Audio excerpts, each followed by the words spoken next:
Imagine standing at the top of the world. The air is thin. Every breath feels deliberate. You are over 3,800 meters above sea level, 15 kilometers from the shores of Lake Titicaca, 70 kilometers west of La Paz. In front of you are not simple ruins, but stone blocks weighing up to 130 tons, cut with millimetric precision, fitted together without mortar, aligned with the sun and the stars, and all of this 1,500 years ago. Welcome to Tiwanaku. This is not merely an archaeological site, it is an anomaly in time. When the Inca encountered it, it was already ancient, already mythic. They did not claim it, they revered it. Since 2000, it has been a UNESCO World Heritage Site. Yet what it preserves is not only history, it preserves questions. This is Travel in History, where every mystery has a story and every story hides a deeper secret. Join us as we explore strange facts, dark legends, and the questions no one dares to ask. If you're curious, brave, and love a good mystery, you're in the right place. Subscribe and let the journey begin. Between 500 and 900 CE, Tiwanaku was the capital of a vast Andean empire, extending its influence from present-day Bolivia into southwestern Peru, northern Chile, and northwestern Argentina. A highly organized power, sustained by agriculture, trade, and ritual authority. And yet its origins seem to reach further back, into a phase that remains blurred and uncertain. Then, around 1000 to 1100 CE, silence, decline, abandonment. The structures became a quarry. Treasures vanished. Written records do not exist. In 1549, the Spanish chronicler Pedro Chiesa de León stood before the monoliths in astonishment. He wrote that the builders were unknown, that these immense stones seemed to defy the hand of man. When he asked local inhabitants whether the Inca had built them, they laughed. These ruins were far older, they said, but no one knew by whom. And this is where the mystery truly begins. Today, partially reconstructed remains stand. The Akapana Pyramid, the Kalasasaya Temple, the Putuni Palace, Kerikala. And then there is Puma Punku, the place where logic seems to falter. The blocks here are not crude. They are not roughly adapted to fit.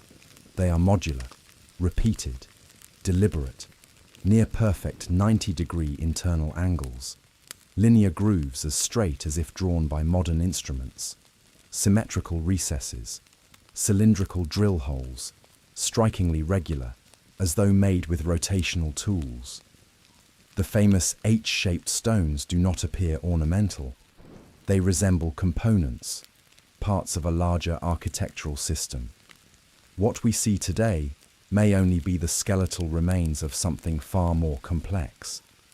And then there is the weight. Red sandstone quarried roughly 10 kilometers away. Hard andesite transported from more than 90 kilometers across the lake. Blocks weighing tens, sometimes hundreds of tons. No wheels, no draft animals capable of such labor.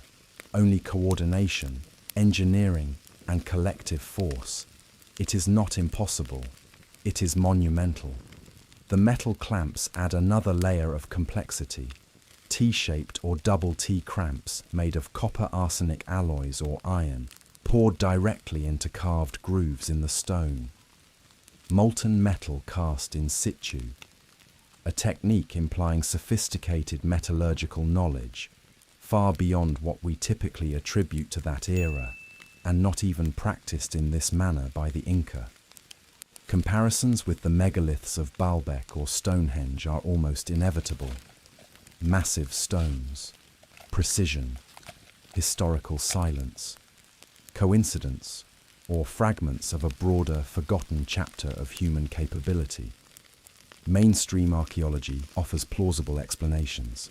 harder stone hammers, abrasive sand, extraordinary patience. It is possible. And yet, up close, these cuts do not suggest experimentation. They suggest confidence, method, intentional mastery. For Andean cultures, stone was not inert matter.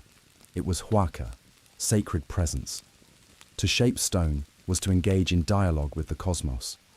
Precision was not merely technical, it was ritual. Every angle, every alignment had to be exact, not for aesthetics, but for balance. And then there is the Gate of the Sun, a single block of andesite weighing over 10 tons, possibly once plated in gold. At its center stands Viracocha, the creator deity, also known as the staff god. Rays surround his face, tears descend like fertilizing rain. In his hands he holds 2 serpent staff scepters. The double serpent is a potent and recurring symbol: duality, life and death, heaven and earth, renewal, the shedding of skin. It appears in the caduceus of Hermes, in the feathered serpent Quetzalcoatl of Mesoamerica, and in regenerative symbolism associated with Osiris in Egypt. Different cultures, different continents, yet a shared archetype. Surrounding the central figure are 48 carved beings. Many scholars interpret them as part of an astronomical calendar, tracking equinoxes, solstices, celestial cycles. During the spring equinox, the sun rises precisely through the center of the gateway. The Akapana aligns with Mount Kimsachata. The Kalasasaya follows the rhythm of the solar year. Tiwanaku was not merely inhabited, it was synchronized with the sky. The society that built it was complex and capable. Raised agricultural fields protected crops from high-altitude frost.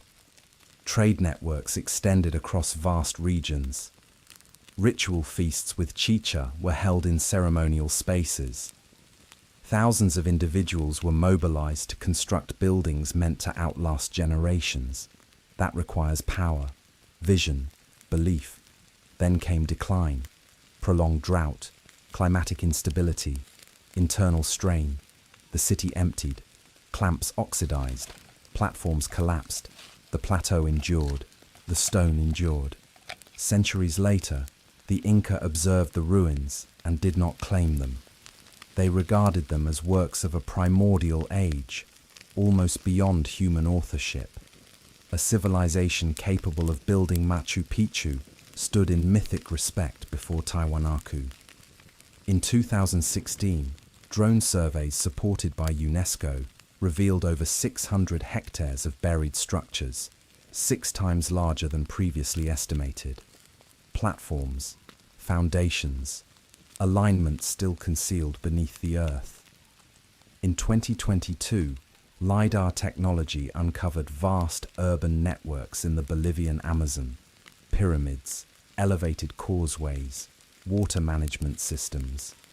South America continues to reveal fragments of a past that does not entirely conform to conventional narratives.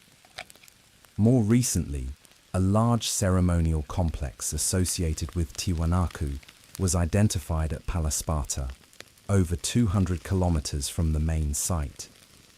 15 square courtyards surrounding a central patio, aligned with the equinoxes, containing ceremonial kero vessels used for ritual chicha consumption. Evidence of a network, expansive, organized, intentional.